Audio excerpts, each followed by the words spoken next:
شام کی زیارت کے لیے جو لوگ زیارت پہ گئے ہیں وہ جانتے ہیں کربلا عراق میں ہے اور جناب زینب کا روضہ شام میں ہے.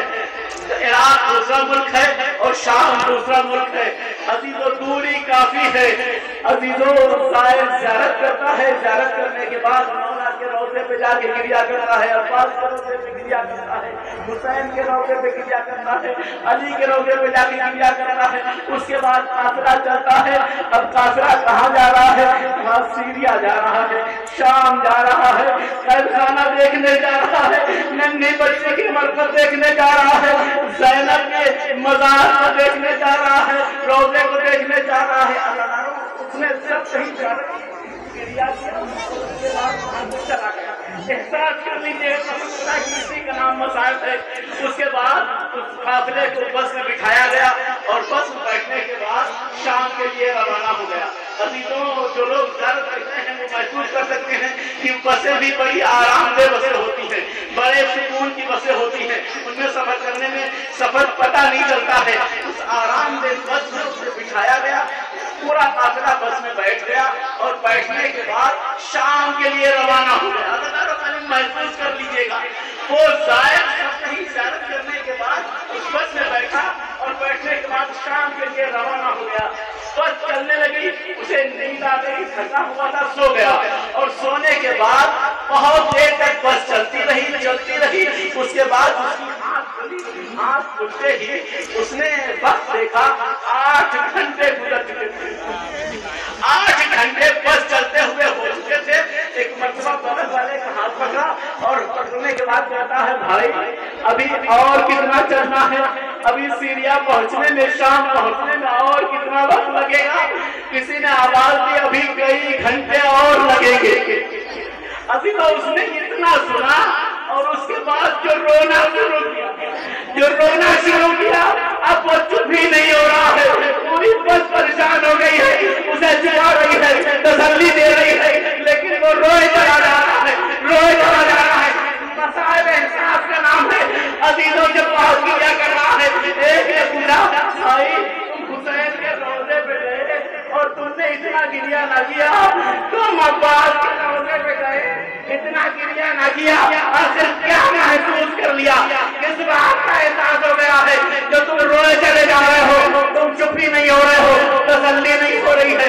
ایک مرتبہ کہتا ہے بھائی زیارت کر کے تو ہم آ گئے لیکن ہم نے محسوس نہ کیا تھا.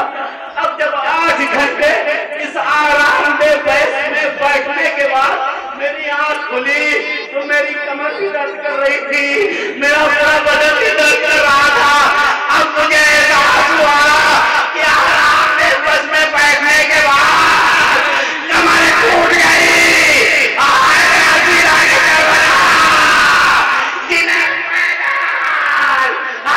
اور بیڑیوں کے ساتھ کربلا کوفہ میں شام آیا گیا.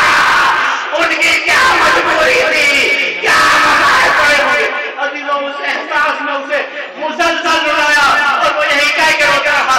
ہم آپ بھی خالی ایک مرتبہ موبائل اٹھائیں اور اٹھانے کے بعد دیکھیں کربلا اور سیریا کے درمیان کی دوری کتنی ہے. گوگل میپ سے دیکھ لیں, اس کے بعد سوچیں کہ جو یہ اسیران حرم کا چہلو منانے ہم آئے ہیں نا, اپنے اپنے گھروں سے چند کلومیٹر کی دوری سے آئے ہیں اور تھکان کا احساس ہو رہا ہے.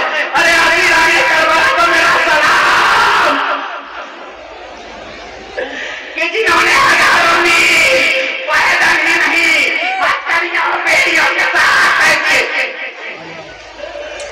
عزیزوں ہمارا یہ زحمتیں کچھ بھی نہیں ہے, خالی احساس کر لیجئے قسم سے ذاتی کو کرنی پڑے گی اور ضرورت نہیں پڑے گی.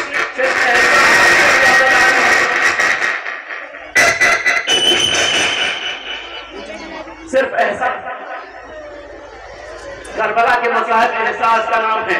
عزیزوں وہ گھنٹوں روتا رہا کہ میری شہزادی اس راستے پر جس پہ ہم بس میں بیٹھ کے آتے ہوئے تھک گئے ہیں, اس راستے پہ شہزادیاں پیدل چلی ہیں, شہزادیاں ہتھکڑیوں اور بیڑیوں کے ساتھ چلی ہیں. عزیزوں اتنی مسافت, اتنی دورانی زحمتوں کے بعد بھی, ان زحمتوں کے بعد بھی